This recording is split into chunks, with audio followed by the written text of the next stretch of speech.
Halo semuanya, para penikmat cerita misteri dan horor. Sebelum kita mulai, jangan lupa untuk subscribe, like, dan komen di channel ini. Karena cerita kali ini akan membawa kalian kembali ke kegelapan terowongan misterius yang penuh dengan rahasia tak terduga. Horor sebelum bobo, kali ini melanjutkan kisah Rani yang sebelumnya berusaha mengungkap misteri di balik terowongan tua di bawah apartemen Cendana. Setelah insiden mengerikan yang hampir merenggut nyawa Nadia, Rani memutuskan untuk kembali menyelidiki terowongan tersebut, didorong oleh rasa penasaran dan keinginan untuk menemukan kebenaran. Namun, semakin dalam Rani melangkah, kegelapan yang menyelimuti terowongan terasa semakin hidup. Langkah kakinya bergema di lorong yang sunyi, hingga ia tiba di sebuah ruangan besar, bekas stasiun kereta yang terlupakan. Tapi saat cahaya lampu padam, rasa takutnya berubah menjadi kenyataan yang mencekam. Bayangan-bayangan tanpa wujud mulai mencengkeramnya, menekan dari segala arah. Di tengah kegelapan yang melahap, secercah cahaya muncul dari kejauhan, diikuti oleh sosok misterius yang tak asing. Siapa yang datang untuk menyelamatkannya? Atau mungkin membawanya lebih dalam ke dalam mimpi buruk ini? Inilah horor sebelum bobo. Keramaian khas rumah sakit menyambut Rani saat ia menuju kamar Nadia. Suara langkah kaki tergesa-gesa, dengung mesin yang terus-menerus, dan aroma antiseptik yang tajam memenuhi udara. Setiap detik terasa seperti keabadian, dan setiap langkahnya bercampur antara harapan dan kekhawatiran. Rani sangat ingin mendengar kabar terbaru tentang Nadia, yang telah beberapa kali ia kunjungi tanpa pernah benar-benar memahami apa yang terjadi pada malam mengerikan itu. Video YouTube-nya dipenuhi komentar penuh rasa ingin tahu dari penonton dan pelanggannya, semakin membakar rasa penasarannya. Saat Rani hampir tiba di kamar Nadia, ia berpapasan dengan seorang pria yang mengenakan seragam staf rumah sakit. Pria itu keluar dari kamar Nadia dengan langkah cepat, tampak terburu-buru. Rani tersenyum ramah, berharap pria itu akan menyampaikan kabar baik. Namun, pria itu membalas senyumnya dengan tatapan yang sulit dijelaskan, pandangan dalam yang agak mengganggu, seolah ada sesuatu yang tidak terungkapkan. Rani dengan cepat melirik name tag di dada pria itu, Wisnu Hendrawan. Dengan jantung yang berdegup kencang, ia melanjutkan langkahnya menuju kamar Nadia, berharap kondisi temannya telah membaik. Saat Rani memasuki kamar Nadia, pemandangan yang mengejutkan membuat jantungnya berdegup semakin kencang. Nadia terbaring tak bergerak, wajahnya pucat, sementara monitor jantung menunjukkan garis yang mulai melemah. Rani merasa napasnya tercekat. Dadanya sesak saat ia nyaris panik. Matanya membelalak. Tubuhnya gemetar melihat kondisi Nadia yang memburuk dengan cepat. Dengan refleks penuh kepanikan, Rani menekan tombol darurat di dinding kamar. Suaranya penuh ketegangan saat ia berteriak meminta bantuan. "Tolong! Cepat!" serunya. Suaranya bergetar penuh emosi. Dokter dan perawat bergegas masuk. Langkah mereka cepat dan penuh urgensi. Wajah mereka tampak serius dan fokus. Dokter segera memulai prosedur medis, menyesuaikan peralatan dan memberikan instruksi dengan nada tegas namun tenang. Suara mesin yang berbunyi dan gerakan cepat mereka menciptakan simfoni kebisingan yang membuat suasana semakin mencekam. Rani berdiri di luar kamar. Tubuhnya terasa kaku dan tak berdaya. Ia mondar-mandir dengan gelisah. Setiap detik terasa begitu lambat. Ia tak sabar mendengar kabar dari dalam tentang kondisi Nadia. Hatinya terasa berat, dikelilingi perasaan bersalah yang begitu mendalam. Meskipun ide untuk memasuki terowongan bawah tanah pada malam itu berasal dari Nadia, rasa bersalah itu terus menghantuinya. Rani merasa seolah-olah ia bertanggung jawab atas semua yang terjadi pada temannya. Nadia akhirnya sadar, meskipun kondisinya masih sangat lemah. Rani diizinkan untuk menemuinya, namun hanya sebentar. Nadia terbaring, tubuhnya lemas dan wajahnya pucat. Selang oksigen terpasang di hidungnya, membuat setiap napasnya terlihat begitu berharga. Rani berdiri di samping tempat tidur, matanya dipenuhi kesedihan dan rasa sakit yang mendalam. Tak mampu melakukan apa-apa selain menatap Nadia dengan pandangan kosong. Melihat Nadia, yang dulunya begitu penuh semangat, kini begitu tak berdaya, membuat Rani merasa semua kesalahannya terbuka di hadapannya. Rani meninggalkan rumah sakit. Dalam perjalanan pulang, pikirannya dipenuhi dengan serangkaian pertanyaan yang tak terjawab dan kekhawatiran yang menghantui. Tiba-tiba, ia teringat pada Sita. Nama itu melintas di benaknya seperti kilat di malam yang gelap. Tanpa berpikir panjang, Rani mengarahkan mobilnya ke rumah Sita di pinggiran kota, meskipun malam telah diselimuti kegelapan. Saat tiba di depan rumah Sita, Rani merasakan suasana yang berbeda dibandingkan dengan kunjungannya bersama Nadia beberapa hari yang lalu. Rumah tua itu berdiri dalam kegelapan malam, dikelilingi kabut tipis yang menambah aura misterius. Cahaya rembulan yang redup memantul di jendela kotor, menciptakan bayangan menyeramkan di dinding luar. Jalan sempit menuju pintu dipenuhi dengan benda-benda aneh yang tampak seperti sisa-sisa ritual kuno, patung-patung aneh, lilin yang hampir habis terbakar, dan simbol-simbol misterius yang terukir di dinding. Setiap benda tampak memancarkan aura gelap dan menakutkan. Rani pernah melihat benda-benda itu sebelumnya, tetapi saat itu ia dan Nadia datang di siang hari, dan suasananya terasa sangat berbeda. Rani merasakan hawa dingin merayap di kulitnya saat ia semakin mendekati pintu, seolah ada sesuatu yang mengintai di dalam kegelapan. Jantungnya berdegup kencang, berirama dengan setiap langkah yang ia ambil menuju pintu masuk. Rumah itu seolah menunggu, siap mengungkap rahasia yang telah lama tersembunyi. Malam yang gelap dan aura mistis rumah Sita menambah ketegangannya, membuatnya merasa seolah melangkah ke dunia lain yang penuh misteri dan bahaya. Saat tiba di depan rumah Sita, suasana yang menyambut Rani terasa sangat tidak nyaman. Ia kembali mengamati sekeliling. Rumah tua itu berdiri terpisah dari rumah-rumah lain, dikelilingi oleh pohon-pohon besar yang melengkung, seolah berusaha menyembunyikannya dari pandangan. Kabut malam yang tipis melayang di sekitar, menciptakan suasana magis yang menyeramkan. Rani mengetuk pintu beberapa kali, tetapi hanya keheningan yang menjawab. Jantungnya berdetak lebih cepat saat ia menyadari bahwa pintu rumah Sita tidak terkunci, sedikit terbuka, seolah mengundangnya untuk masuk. Dengan langkah perlahan dan jantung yang berdebar, Rani mengumpulkan keberanian untuk mendorong pintu kayu tua itu. Pintu berderit pelan, mengeluarkan suara yang membuat suasana semakin tegang. Saat ia melangkah masuk, aroma aneh langsung menyerangnya. Campuran rempah basi dan sesuatu yang lebih tajam, seperti bau yang telah lama terperangkap di dalam ruangan itu. Rani menyalakan senter dari ponselnya. Berkas kecil cahaya itu bergetar di tangannya saat menerangi ruangan yang remang-remang. "Hello," bisiknya. Suaranya terdengar kecil dan ragu dalam kegelapan. Dalam cahaya redup senter, ruangan itu dipenuhi dengan benda-benda aneh dan misterius. Patung-patung kayu gelap yang menyeramkan tersebar di sekitar, seolah-olah menatapnya dengan pandangan kosong yang menakutkan. Lilin setengah terbakar dan simbol-simbol kuno yang terukir secara acak di dinding menambah suasana mistis. Benda-benda itu tidak teratur, hampir kacau, menciptakan aura yang mencekam.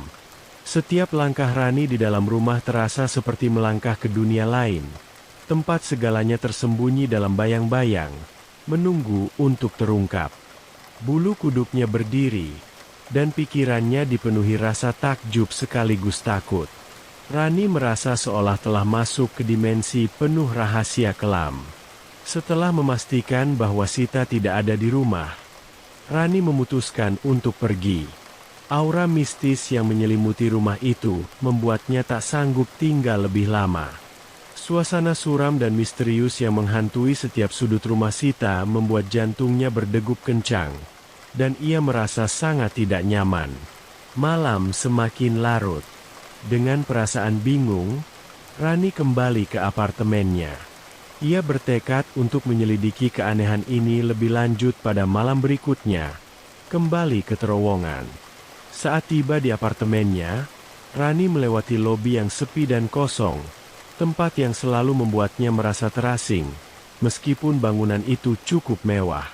Satpam yang bertugas hanya menyapanya dengan senyuman singkat dan ucapan sederhana, menambah kesan dingin dan jauh dari kehangatan. Rani merasakan kontras yang mencolok antara suasana lobi dan kesibukan sehari-harinya. Ketika masuk ke lift, perasaan tidak nyaman Rani semakin kuat. Lift bergerak perlahan, seolah-olah menambah beban emosional yang ia rasakan. Ketika sampai di unit apartemennya, Rani membuka pintu dengan perasaan sangat lelah. Namun, saat ia masuk, Rani merasakan sesuatu yang aneh. Sebuah aura berbeda yang memenuhi ruangan. Ada sesuatu yang tak bisa ia jelaskan. Perubahan halus tetapi jelas dibandingkan malam-malam sebelumnya. Kelelahan menguasai seluruh tubuhnya, membuatnya ingin segera beristirahat. Ia bergegas ke kamar mandi, berharap mandi bisa membantu mengurangi beban emosional dan fisik yang menumpuk. Namun, saat masuk ke kamar mandi, hal-hal aneh mulai terjadi. Air tiba-tiba berhenti mengalir, dan lampu kamar mandi perlahan meredup hingga akhirnya padam sepenuhnya, meninggalkannya dalam kegelapan yang mencekam. Hanya lampu darurat yang menyala, memancarkan cahaya redup yang tak cukup. Dalam kepanikan, Rani bergegas ke jendela untuk memeriksa apakah pemadaman listrik terjadi di seluruh gedung. Aneh, apartemen di menara lain masih terang benderang, sangat kontras dengan kegelapan di sekitarnya. Dengan tergesa-gesa, Rani pergi ke pintu dan membukanya untuk melihat lorong, yang juga diselimuti kegelapan total. Ketakutan dan ketidakpastian mencengkeramnya, mendorongnya untuk segera menutup pintu. Rani tidak ingin mengaitkan kejadian aneh ini dengan apa yang terjadi pada Nadia, atau penyelidikan yang ia lakukan di terowongan. Kelelahan yang merasukinya membuatnya merasa semakin terbebani. Semua kejadian aneh yang ia alami, ditambah kegelapan yang menyelimuti apartemennya, membuatnya ingin melupakan segalanya dan fokus hanya pada satu hal, tidur. Rani merasa keletihan yang sangat dalam. Dengan sisa tenaga yang ia miliki, ia merebahkan diri di tempat tidur, berharap bisa melupakan semuanya di bawah kenyamanan selimutnya. Dalam tidurnya, Rani mendapati dirinya berjalan di lorong yang seolah tak berujung, mengarah ke kegelapan. Asap putih tebal berputar di sekelilingnya, menyelimutinya dalam lapisan misteri. Dinding-dinding lorong tampak lembab dan basah, mengeluarkan bau busuk yang menyengat hidungnya, seolah-olah setiap detik mengingatkan pada sesuatu yang sangat tidak diinginkan. Dalam remang-remang yang suram ini, rasa takut yang luar biasa merayap di dirinya, membuat setiap langkah terasa semakin berat dan menyakitkan. Perlahan, asap tebal di sekitarnya mulai membentuk bayangan yang menakutkan. Sosok-sosok gelap muncul dari kabut putih, menyerupai hantu dari mimpi buruk. Mata mereka bersinar merah, menembus kegelapan, dan wajah pucat mereka menatap kosong, penuh ancaman. Mereka bergerak perlahan, melayang di udara dengan lengan panjang yang meraih ke arah Rani, seolah-olah ingin menariknya ke dalam kegelapan yang tak terelakkan. Setiap gerakan sosok-sosok itu terasa seperti cengkeraman dingin yang semakin mendekat. Rani merasa semakin terpojok, seolah-olah lorong yang sempit itu menutup diri, menjebaknya dalam kepanikan yang semakin memuncak. Napasnya pendek dan terengah-engah, nyaris tak mampu keluar dari hidung dan tenggorokannya yang terasa tercekik. Suara gemuruh samar terdengar dari segala arah, menambah ketegangan yang mencekam. Dalam kebingungan dan ketakutan yang mendalam, ia berusaha menahan dirinya sekuat tenaga, berjuang dalam kegelapan. Sosok-sosok mengerikan itu bergerak semakin dekat. Tangan mereka yang kurus dan berbulu halus meraba-raba udara, seolah siap meraih dan menariknya ke dalam jurang kegelapan yang mengancam. Teriakan putus asa keluar dari mulut Rani. Jeritan ketakutan yang intens dari mimpinya. Teriaknya sekuat tenaga, berharap bisa mengusir makhluk-makhluk itu. Teriakan paniknya yang keras membangunkannya. Napasnya berat, dan tubuhnya basah oleh keringat dingin. Kegelapan di kamar apartemennya terasa semakin menakutkan setelah mimpi buruk itu. Rani menoleh ke jam digital di meja kecil di samping tempat tidurnya. Angka di layar menunjukkan pukul 4.30 pagi. Kesadaran bahwa malam masih panjang, ditambah ketegangan dari mimpi buruk, membuatnya tetap terjaga, terperangkap di antara realitas dan ketakutan yang masih menghantui pikirannya. Ia tidak bisa melanjutkan tidur yang hanya berlangsung beberapa jam. Rani melangkah ke meja di sudut kamarnya. Setiap langkah terasa berat, seolah dibebani oleh pikiran yang terus menghantui. Benaknya penuh dengan potongan-potongan peristiwa dari 24 jam terakhir. Seolah hidupnya berubah menjadi teka-teki gelap yang tak bisa dipecahkan. Ia berusaha keras mengingat, menyusun kembali detail-detail yang hampir tidak masuk akal. Nadia yang tiba-tiba sekarat di depannya, rumah Sita yang penuh dengan aura mistis dan menyeramkan, kejadian aneh di apartemennya yang seolah menantangnya untuk menggali lebih dalam, serta mimpi buruk yang baru saja mengguncang jiwanya. Semua itu seakan menyatu dalam pikirannya, menciptakan jaringan misteri yang semakin menjeratnya. Dengan tangan yang sedikit gemetar, Rani membuka jurnalnya, tempat ia mencatat semua kejadian yang dialaminya. Setiap kata yang ia tulis terasa seperti benang yang menghubungkan potongan-potongan teka-teki dalam pikirannya. Jemarinya bergetar saat mulai mengetik di laptop, mencoba menyusun kembali peristiwa-peristiwa aneh yang membawanya ke terowongan tua di bawah kota. Terowongan yang kini menjadi pusat dari semua rasa ingin tahu dan ketakutannya. Namun, satu hal terus menghantui pikirannya, sebuah detail yang sulit diabaikan. Anggota staf rumah sakit yang keluar dari kamar Nadia, Wisnu Hendrawan. Ekspresi pria itu, tatapannya yang dingin dan senyuman yang tidak wajar, terus menghantui pikirannya.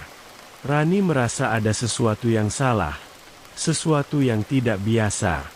Didukung oleh dorongan yang sulit dijelaskan, ia mulai mencari informasi tentang Wisnu Hendrawan di internet. Ia mengetik nama itu di mesin pencari, menambahkan kata, Rumah Sakit Juana, untuk mempersempit hasil. Namun, tidak ada informasi yang muncul, seolah pria itu hanyalah bayangan yang tidak pernah ada. Rani menarik napas panjang, merasakan bahwa ada sesuatu yang lebih besar di balik semua ini. Dengan cepat, ia mengetik pesan WhatsApp kepada seorang kenalan di kepolisian, seseorang yang bisa membantunya mendapatkan informasi lebih dalam. Sebagai seorang jurnalis, Rani memiliki akses yang tidak dimiliki kebanyakan orang.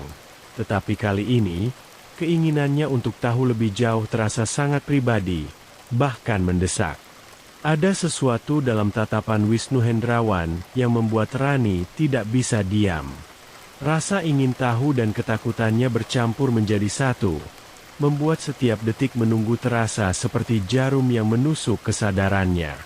Hari mulai gelap saat Rani sekali lagi menuruni tangga curam menuju kedalaman terowongan yang tampak menyembunyikan rahasia kelam. Ini adalah kali ketiganya memasuki tempat itu. Rasa takutnya belum berkurang, bahkan semakin dalam. Suasana di sekitarnya tetap sama, dingin dan menyeramkan, seolah terowongan itu hidup, mengawasi setiap langkahnya. Rani mengenakan lampu kepala di dahinya, Berkas cahaya kecil yang cukup untuk menembus kegelapan pekat yang menelan setiap sudut terowongan. Rani tidak tahu jawaban apa yang mungkin ia temukan dalam kegelapan ini, tetapi sesuatu di dalam dirinya mendorongnya untuk terus maju, untuk mengungkap misteri yang telah menghantuinya. Ia berdiri sejenak di pintu masuk terowongan, merasakan udara dingin yang merayap ke tulangnya, membuat kulitnya merinding. Teror itu nyata, mencengkeram, tetapi Rani tahu ia tidak bisa mundur sekarang.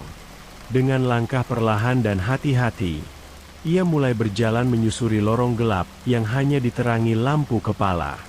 Setiap bayangan yang diciptakan oleh cahaya tampak menari di dinding basah, menciptakan ilusi gerakan yang membuat jantung Rani berdegup lebih kencang.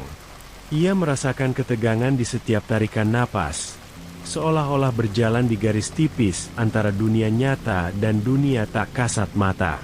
Rani memutuskan untuk tidak membawa kamera, meskipun para penonton dan pengikut setia saluran YouTube-nya menyarankan agar ia merekam perjalanan ini. Rani merasa bahwa kamera hanya akan mengalihkan perhatiannya dari detail penting yang mungkin memberikan petunjuk. Kamera juga akan membatasi gerakannya dan membuatnya kehilangan fokus. Ia ingin menulis cerita ini dengan jujur, tanpa gangguan, dan merasakan setiap momennya dengan penuh kesadaran. Semakin jauh ia masuk, semakin tebal rasa takut yang menyelimutinya. Dinding basah di terowongan itu seolah hidup, menyerap suara langkah kakinya dan menggantikannya dengan gema yang merayap masuk ke pikirannya. Meskipun tidak ada bisikan samar seperti yang pernah ia dengar sebelumnya, napas Rani semakin cepat. Namun, ia tidak bisa berhenti. Rasa penasaran dan ketakutan bercampur, menariknya lebih jauh ke dalam kegelapan yang tampaknya tak berujung. Setiap langkah terasa membawa Rani semakin dekat pada sesuatu yang sulit dijelaskan, sesuatu yang membuat jantungnya berdetak lebih cepat. Bukan hanya karena takut, tetapi juga karena rasa penasaran yang membara di dalam dirinya. Terowongan ini menyimpan rahasia, dan meskipun ia tidak tahu apa yang akan ditemukannya, Rani merasa kebenaran itu sangat dekat, begitu dekat hingga ia hampir bisa merasakannya. Langkah-langkah Rani membawanya semakin jauh ke dalam terowongan. Setiap langkah membawanya lebih dalam ke kedalaman gelap dan sunyi di bawah bumi. Keheningan yang tegang menggantung di udara, begitu berbeda dari pengalaman-pengalaman sebelumnya. Tidak ada bisikan samar atau bayangan yang melintas, seperti saat kunjungan pertamanya, atau ketika ia bersama Nadia. Terowongan itu seolah menahan napas, menunggu sesuatu terjadi. Setelah mengikuti koridor yang tampaknya tak berujung, Rani tiba di sebuah ruangan besar yang tiba-tiba terbuka di depannya. Itu tampak seperti stasiun kereta bawah tanah tua yang telah lama ditinggalkan. Meskipun dalam kegelapan, Rani masih bisa mengenali sisa-sisa masa lalu. Bayangan peralatan berkarat dan ruang-ruang kosong yang tertutup debu menambah suasana suram. Stasiun itu terasa seperti museum yang menyimpan kenangan era yang terlupakan, tetapi keheningan yang pekat membuatnya lebih mirip makam daripada tempat singgah. Rani mengamati sekeliling, memperhatikan setiap sudut dengan hati-hati. Kegelapan dan bayangan-bayangan itu tampak membentuk pola aneh di dinding, semakin memperkuat rasa takut yang mencekiknya. Tiba-tiba, lampu di kepalanya padam. Rani terdiam, rasa takut dengan cepat menjalari tubuhnya. Dalam kegelapan total, ia meraba-raba saku jaketnya, mencari ponsel untuk menyalakan lampunya. Namun, yang ditemukannya hanyalah kekosongan. Ponselnya hilang. Ia yakin tadi menyimpannya dengan aman di saku jaketnya. Apakah jatuh di mobil? Pikiran panik berkelebat dalam benaknya. Kini dipenuhi adrenalin. Kegelapan yang pekat membuatnya kehilangan orientasi. Ia tidak bisa melihat apa-apa, bahkan bayangannya sendiri. Saat Rani bersiap melangkah mundur, Sebuah kekuatan tak terlihat tiba-tiba menghantamnya dengan keras, melemparkan tubuhnya ke sebuah meja tua di sudut ruangan. Rasa sakit dengan cepat menjalar ke seluruh tubuhnya, membuatnya terhuyung dan bingung. Ia tidak bisa melihat siapa atau apa yang menyerangnya. Tetapi Rani tahu satu hal, ia tidak sendirian. Bayangan-bayangan gelap yang tak berbentuk namun nyata mulai melekat pada tubuhnya, menekan dari segala arah. Napasnya terengah-engah, semakin sulit untuk ditarik setiap detiknya.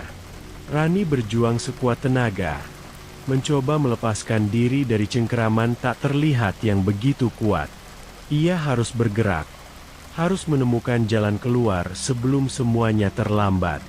Meskipun tubuhnya terasa berat seperti terikat rantai tak kasat mata, Rani memaksa dirinya untuk terus bergerak. Tetapi tanpa cahaya, semua itu terasa sia-sia. Ruangan itu seperti labirin gelap, menelan setiap upayanya untuk melarikan diri. Dalam tekad yang mulai memudar, Rani terjatuh kembali ke lantai yang dingin. Kali ini, saat ia terjatuh, matanya menangkap seberkas cahaya kecil di kejauhan. Kilasan harapan itu tiba-tiba memberinya energi baru. Rani mencoba berdiri, tetapi tubuhnya tidak lagi mampu menopang dirinya. Akhirnya, ia merangkak menuju cahaya yang tampaknya semakin mendekat. Tangan-tangan tak terlihat masih mencengkeramnya, menghalangi setiap gerakannya.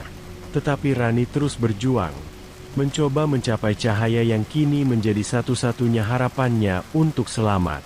Tenaganya hampir sepenuhnya habis.